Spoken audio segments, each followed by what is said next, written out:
थोडीशी घाई नका करू, गडबड होती थोडीशी. जेने हा जीव दिला दान नाट्य प्रकरणातलं एकदम सुंदर प्रमाणात दिलं. ज्याने हे ईश्वराने तुम्हाला दिलेलं आहे आपण ते विसरून गेलेलं आहे. बरं मला सांगा, ज्यांच्या करता तुम्ही जन्माला जेव्हा आलेत त्याच्याकरता तुम्ही काय वाटलेत? पेढे वाटलेत, लोकांना चहा पाजली, आनंद साजरा केला. तुम्ही जसे म्हातारे झालेत तसे तुम्हाला घरातले लोक गर्दी करतात. कशा करता?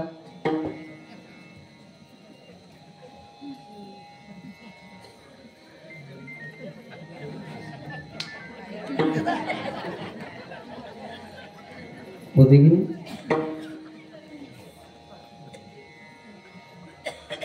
नाक मुख गडू लागले, लाळांनी शेंबूड, श्वानापरी गती झाली. अवघे करते जोपर्यंत घरामध्ये राहतो कंटाळे तुम्ही बोलत नाही. भगवान ज्ञानोबराय म्हणतात तुम्ही मरावं त्याच्याकरता तुमची मुलं नवस करतात. शेजारी वाट पाहतात कशाची? कधी म्हातारा मरेल, कधी म्हातारी मरेल. भगवान ज्ञानोबराय म्हणतात ती वाट पाहतात, तुमची सख्खी मुलं नवस करतात. ज्यांच्या करता तुम्ही जन्माला यावा म्हणून नवस केला तेच तुम्हाला मारण्याकरता काय करतात? नवस करतात. बरं ते जाऊ द्या हो, जिच्यावरती आपलं प्रेम असतं, सख्खी बायको सख्खीच असते, सख्ख्या बायकोवर प्रेम असतं, ती सुद्धा कुठपर्यंत?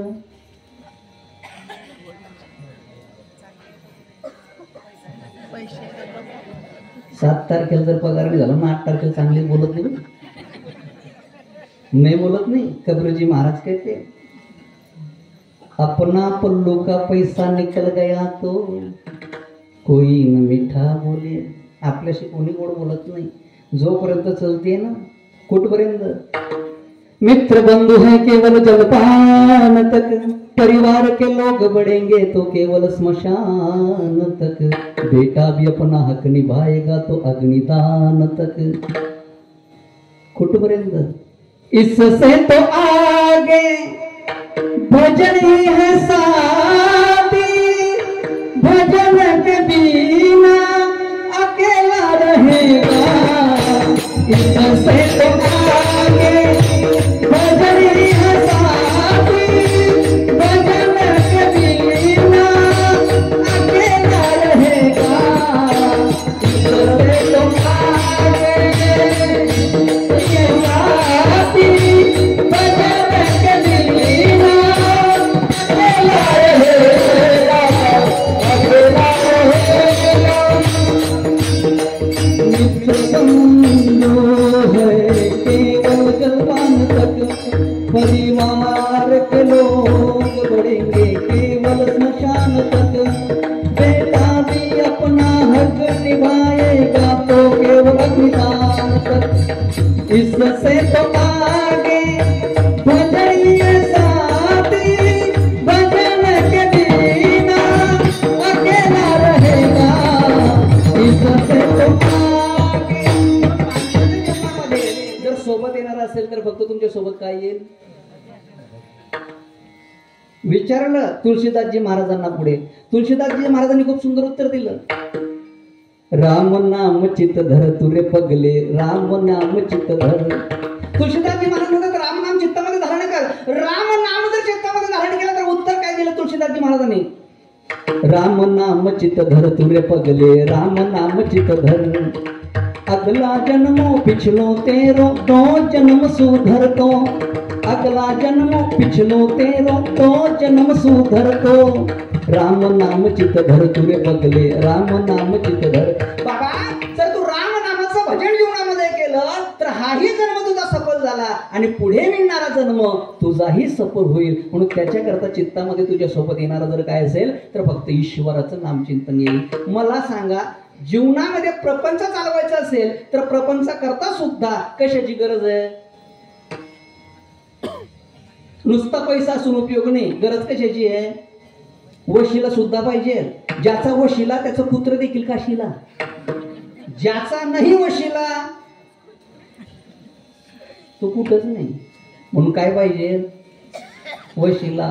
तसं परमार्थामध्ये तुकाराम महाराज वशीला लावताय.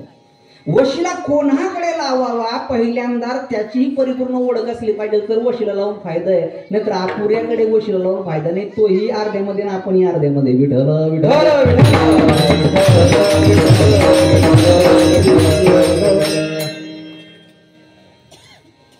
तारुण्याचे भुलवी वृद्धत्वेचे आपणावी. भगवान ज्ञानोबा म्हणतात तरुणपणामध्ये माणसं भुलून जातात, माणसं मरणाला विसरून जातात. म्हणून जीवनामध्ये माणसाने मरणाला कधी विसरू नये. मला सांगा म्हाताऱ्या लोकांना काय अपेक्षा असते? आजी तुमची काय अपेक्षा आता एवढ्या सांगू मी? एकच अपेक्षा असते. म्हातारपणामध्ये फक्त सुनबाईने आणि मुलाने फक्त माझ्याशी गोड बोलावं, पाठीवरून हात फिरवावं. 5 वर्षांनी त्यांचं आयुष्य वाढून जातं. एवढं जरी केलं ना त्यांचं आयुष्य मर्यादा वाढते. पण जर आपण भांडणच केलं कोणाशी, तुम्ही ठरवा. विठला विठला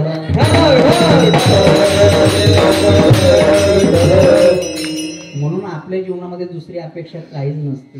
ज्यांच्याकरता आपण केलं ते आपल्याला कधी आपले होतेच ना.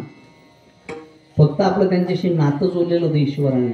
नातं जोडायचं असेल ना फक्त त्याच्याशी जोडा. बाकी आपलं कोणी नाही जीवनामध्ये. मला सांगा आपलं कोण आहे?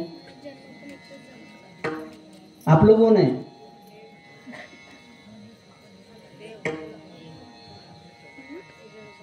सोडला तुम्ही संसार?